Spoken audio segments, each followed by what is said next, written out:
Presidente, saindo um pouquinho do campo, a gente vai voltar já. Tá bom. Mas recentemente a gente teve a divulgação oficial do balanço do São Paulo. Já está há um tempo repercutindo, mas acho que foi essas últimas semanas aí que saiu oficialmente com todos os detalhes, enfim. E é a sua primeira entrevista que você fala, até agradeço pela oportunidade de você me atender para a gente abordar esse tema. E o torcedor pede muito explicações, né, da situação financeira do clube. Basicamente é isso. O que você pode explicar para o torcedor? Porque a verdade é que muita gente fica um pouco assustada, né? Quando a gente vê o valor que está chegando, quase 1 bilhão, enfim, os movimentos. Tem as explicações lá no documento, eu li, fala muito de manutenção de time e tal, mas o torcedor fica preocupado quando vê esse número, né? Como que você pode explicar essa dívida para o torcedor de São Paulo? Pertinente a questão, nós já explicamos isso no Conselho de Administração, no Conselho Fiscal e no Conselho Deliberativo. Nas 3 instâncias, o balanço foi aprovado. E claro que gera uma preocupação não só no torcedor e a todos nós. Imagina, eu sou dirigente e claro que eu me preocupo. Eu assino garantias pessoais, né? Talvez muita gente não saiba. Mas nós sabemos o que estamos fazendo. E eu tenho que fazer uma explicação rápida. Nós chegamos aqui em 21, no primeiro ano do exercício, numa pandemia muito difícil. O torcedor desconectado com São Paulo.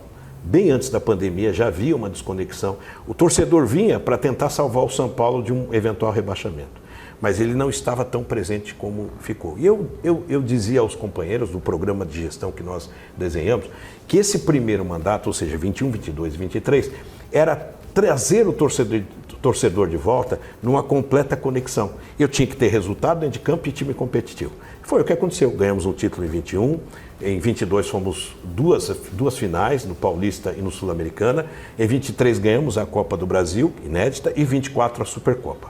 Portanto, esta parte competitiva e de conexão com o torcedor, ele sentiu de forma muito presente. O mercado do futebol, a operação do mercado de futebol, ele sofreu uma inflação muito grande, queira em razão das SAFs, queira em razão de todos fazerem um campeonato brasileiro mais equilibrado, portanto mais competitivo, e até a vinda das bets, que ela capitalizou o futebol. E quando você ganha, também a sua despesa sobe, porque o jogador é valorizado, você tem uma reforma de contrato, assim por diante. Mas é melhor eu ter uma despesa previsivelmente que vai subir, do que uma despesa que vai subir sem eu ter conquistas. Então, a primeira parte foi trazer isso, conseguimos. A segunda parte do mandato, que começou numa transição em 24, era buscar um mercado de capital através do fundo e focar no financeiro e na base.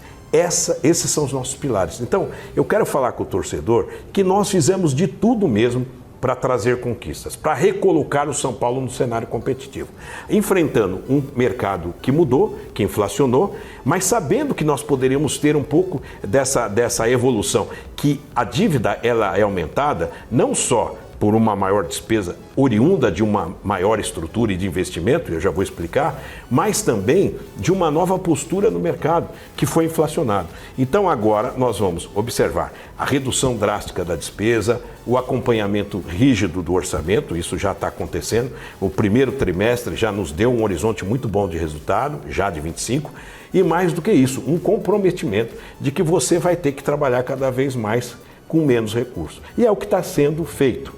Nós estamos trabalhando, Priscila, olhando o São Paulo para o futuro. Veja, 2030, nós já temos até 2030 mais de 2 bilhões em reais de contratos recebíveis, prontos, né, no seu tempo. Isso vai alimentar a continuidade do fundo e uma tranquilidade para o meu sucessor.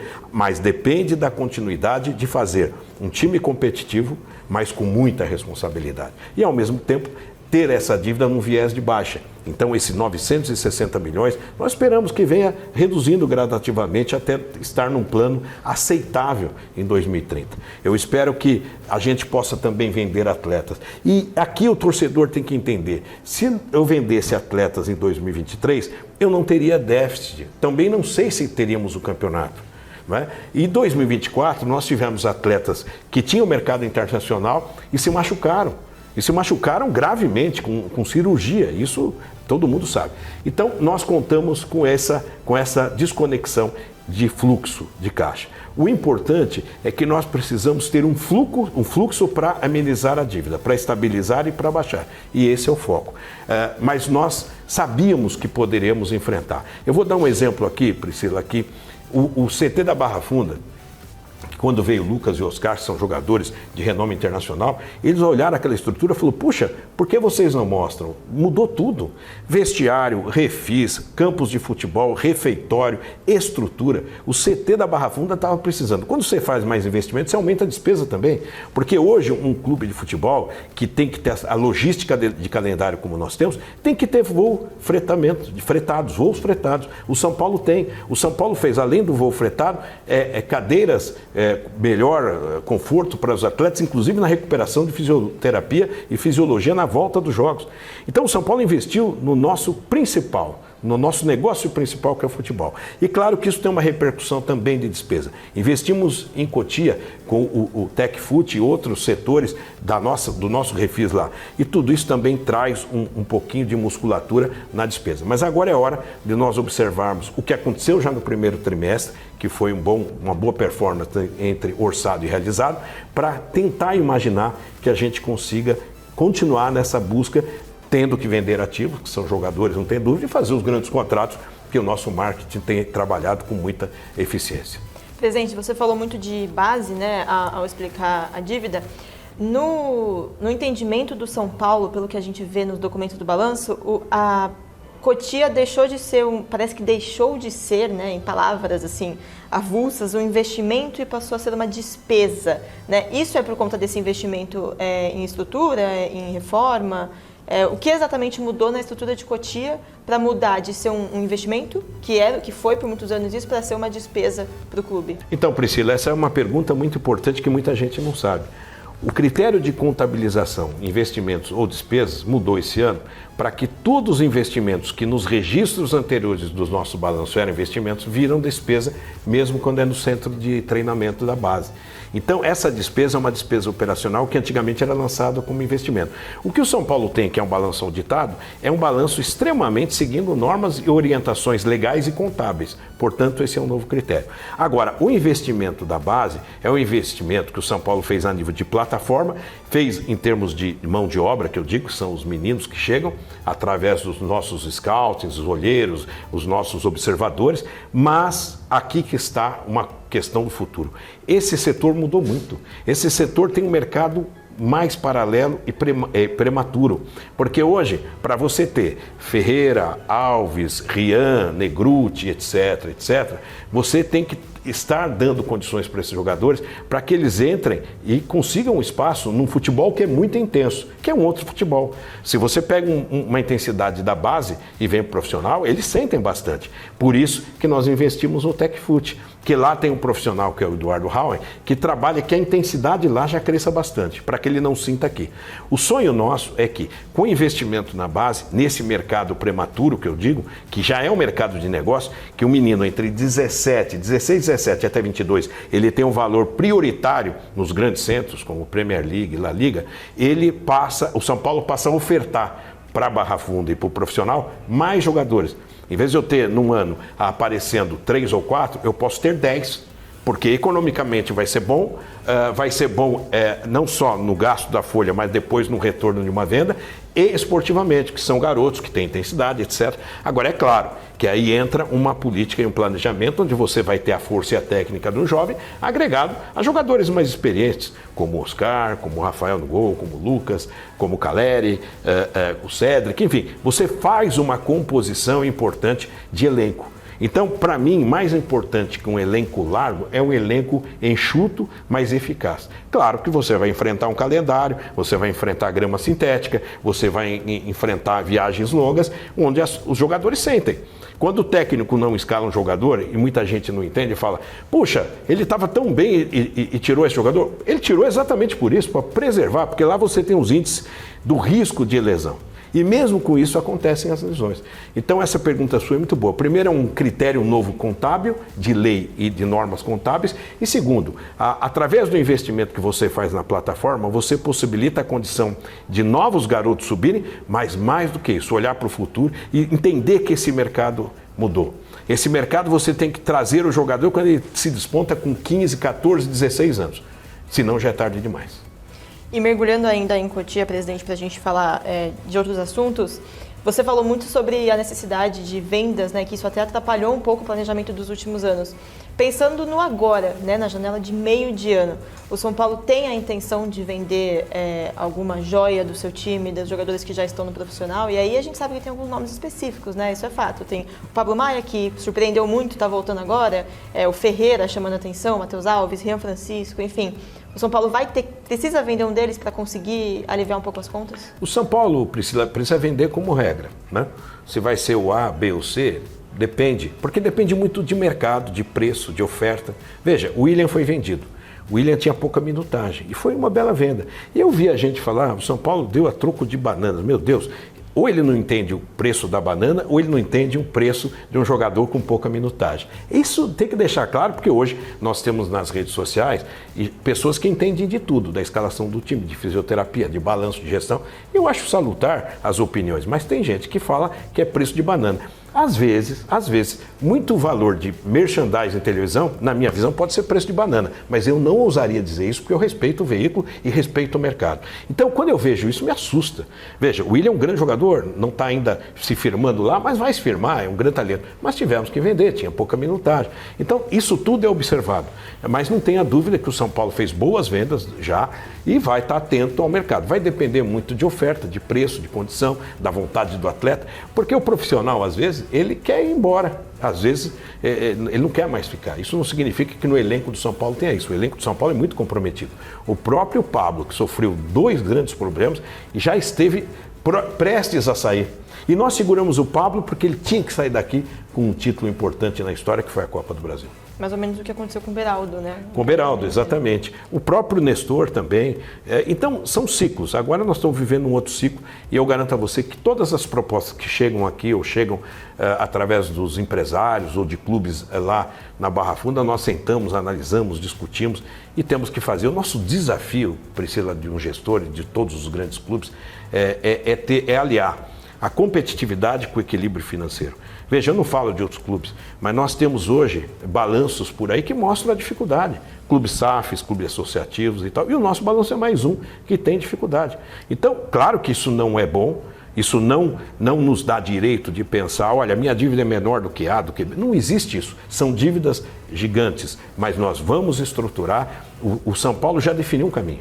E esse caminho agora, e o torcedor tem que entender, nós fizemos a primeira parte sabendo que poderíamos ter um problema, um acréscimo, mas foi em nome da competitividade, em nome de conectar o torcedor, em nome de conquistas e colocar o São Paulo no cenário de novo. Veja, depois que o São Paulo se tornou competitivo e conquistou, veja quantos contratos de marketing o São Paulo fez. Veja como o São Paulo fatura nos direitos de televisão. Veja como o São Paulo fatura em bilheteria e sócio-torcedor. Então, as variáveis são grandes e agora nós vamos focar, isso já é uma ação que está acontecendo, em dois pilares, a base, revelando mais, trazendo maiores valores e também a questão financeira, que não tem jeito. A questão financeira é doído, todo mundo ficar sabendo, é importante, que nós vamos trabalhar assim.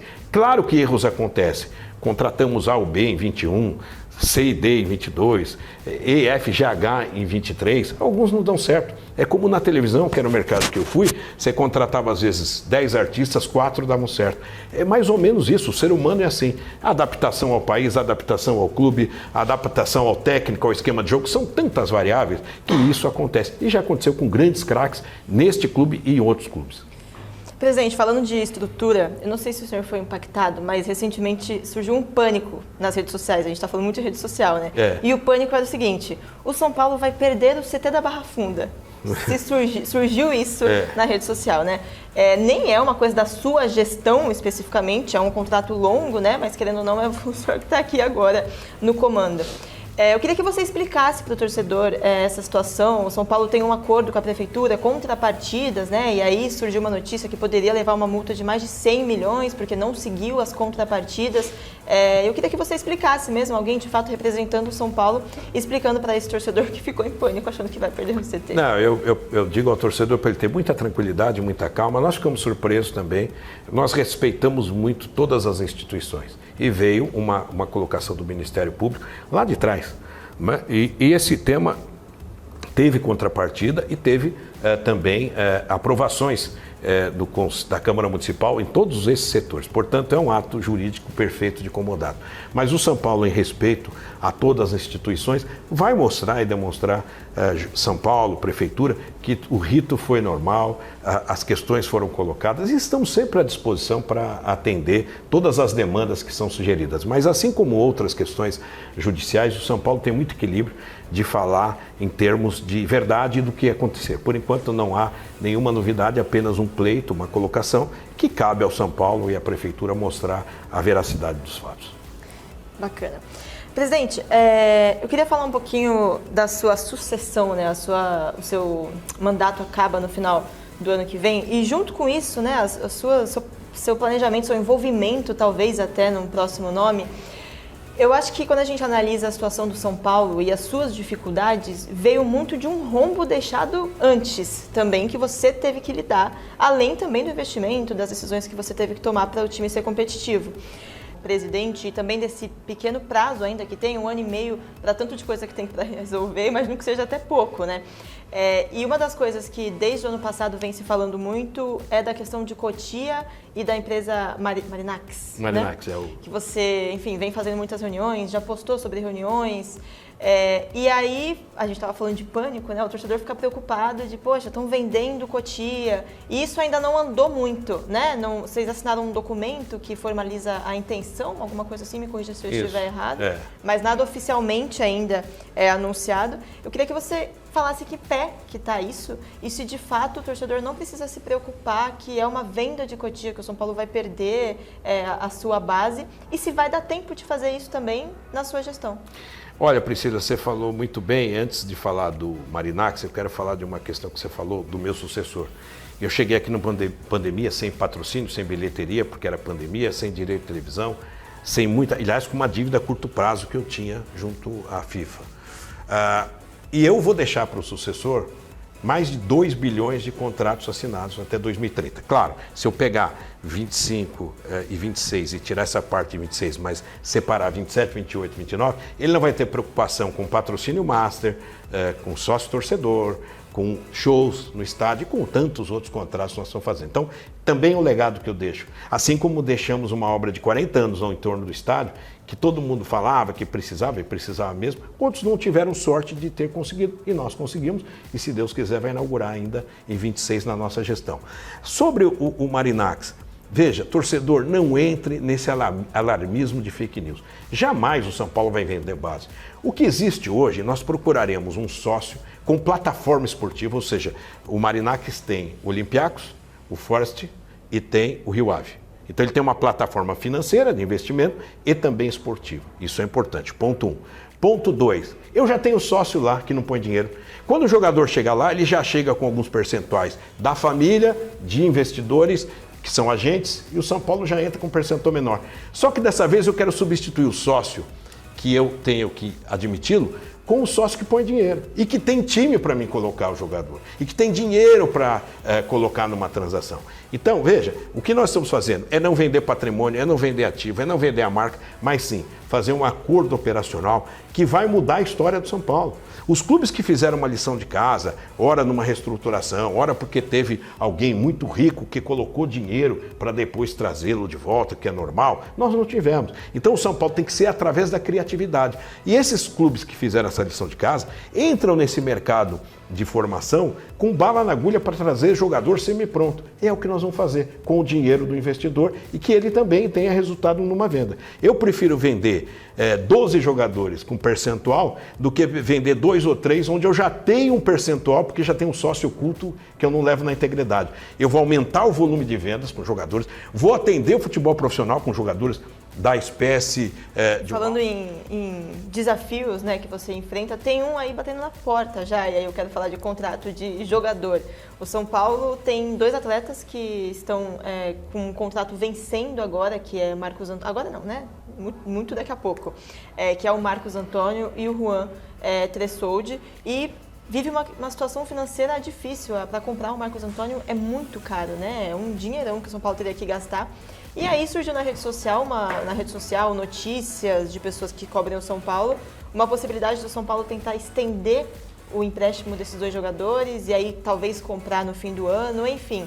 É isso? O que o São Paulo vai fazer? Como o São Paulo vai se comportar com esses dois jogadores? E agora nós vamos conseguir. Vamos ser criativos, vamos desenvolver ideias e a área de futebol está trabalhando. Nós conversamos todo dia sobre essas questões, sobre outras questões. Então eu acredito que o Marcos Antônio, o Juan, todos terão espaço dentro do nosso orçamento através da nossa criatividade. E é esse trabalho que está sendo colocado. E o futebol é um pouco de fotografia. E quando nós trouxemos esses jogadores, era uma crítica muito grande. Principalmente ao Marcos Antônio. É por isso que eu falo ao torcedor, presta bem atenção, vamos ter calma, não vamos julgar ninguém antes. O tempo é o senhor da razão, a atividade do atleta. O Bobadilla entrou outro dia, fez um grande jogo. Nós temos um elenco, quando eu digo enxuto, ele não é curto. Se você analisar que o Pablo volta, o Lucas volta, o Oscar está voltando, o Luiz Gustavo, infelizmente, aconteceu uma intercorrência quase inusitada. Mas se você vê em cada posição, nós temos bons jogadores, no setor defensivo, nas laterais, no ataque e no meio de campo. Se ele é mais enxuto, porque eu não posso ter 38, 40 atletas, eu tenho que trabalhar com 32. Agora, Rodriguinho está entrando no jogo, o Lucas já está sendo relacionado, que joga na extrema, nós já temos o Rian, nós já temos o Negruti, o Luan foi reintegrado, está treinando. Então o nosso elenco é um elenco que, com a ousadia do Zubeldia, até rimou, com a ousadia do Zubeldia e com a atividade de toda a nossa comissão, com o trabalho da diretoria, do Muricy, do Milton Cruz e de todos, com a integração da base, a base teve uma grande revolução no sentido de trazer mais jogadores para o elenco principal, nós haveremos de ter, assim como no marketing, que é inovador, com todas as áreas, ideias novas para que a gente consiga suportar. Então está no nosso radar e nós acreditamos que assim como o êxito do Oscar, do Lucas, nós vamos conseguir resolver e garantir esse elenco que ele continue sendo enxuto e eficiente. E se me permite falar de mais dois nomes específicos, claro, né? O Lucas Ferreira chegou voando no profissional, muito se falou de clubes brasileiros já querendo ele, e ele tem uma multa baixa para o Brasil, pelo que a gente viu repercutindo por aí, e o São Paulo parece que pretende renovar esse contrato, apesar de já ser longo, né, mas por conta dessa situação financeira. É nessa linha mesmo, o São Paulo já está se movimentando para proteger o Lucas Ferreira aqui do Brasil. E a outra é se por acaso o São Paulo já abriu algum tipo de conversa com o River Plate para comprar o Enzo Dias. O São Paulo tem conversado com os representantes do Ferreira. O Ferreira é um talento que nós acompanhamos há muito tempo. Para você ter ideia, o Ferreira o São Paulo lá na base tinha 65% só do Ferreira. Nós compramos 15, virou 80. Olha só como nós vimos lá atrás a presença desse atleta. Outro dia eu falei com ele, já houve um investimento nele e certamente vai ter agora. As partes estão conversando e está muito próximo da gente caminhar bem com isso. O Rian, nós tínhamos 70% dele, temos 80%. Então todo esse trabalho é feito lá na base, ainda quando o jogador não estourou. O Ferreira não era o Ferreira de hoje, estava longe disso, o Rian também. Mas esse é o trabalho técnico que a gente vem fazendo. Quanto ao Enzo, que é um grande atleta, ele casa com o empréstimo do Galopo e nós estamos trabalhando para que esses dois entendimentos surjam. O Galopo está indo bem lá, tem conseguido fazer bons jogos e o Enzo tem conseguido fazer bons aqui. O que vale é que esses jogadores, quando chegaram aqui, não tinham grande expectativa do grande torcedor. Isso é uma grande verdade. E hoje são jogadores. Eu me lembro que Presidente, caminhando para o final, até porque o seu dia é muito corrido, como você está falando, ainda em cima do elenco do São Paulo, né?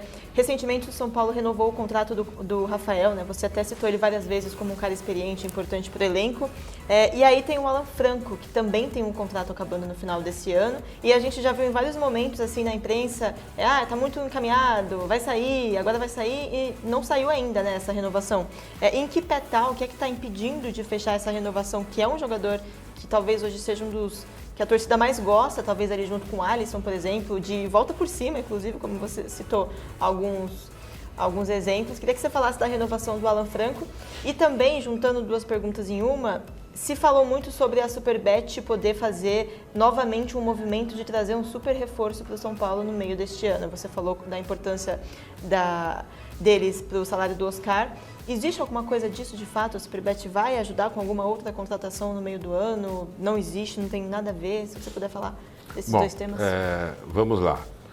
Nós temos sobre a Superbet, é um grande parceiro, nos viabilizou muito a vinda do Oscar. Ele declarou que ele está aberto a questões maiores de reforço ou não. Claro que isso não existe nenhuma conversa, porque hoje a nossa prioridade é equilibrar as contas do São Paulo, é equilibrar a dívida, é pagar a dívida reduzidamente, gradativamente, pedaços dela, é fazer grandes contratos. Então eu também não posso pensar em reforço que vai ter impacto salarial. Para ter uma chegada tem que ter saídas. Se for uma chegada que custe 1, tem que ter 2 saídas de meio para dar 1. É simples assim, nós não vamos avançar sem uma equação. E todas as nossas renovações são mais demoradas, e a do Alan Franco está caminhando bem. Como você disse, está caminhando, mas não...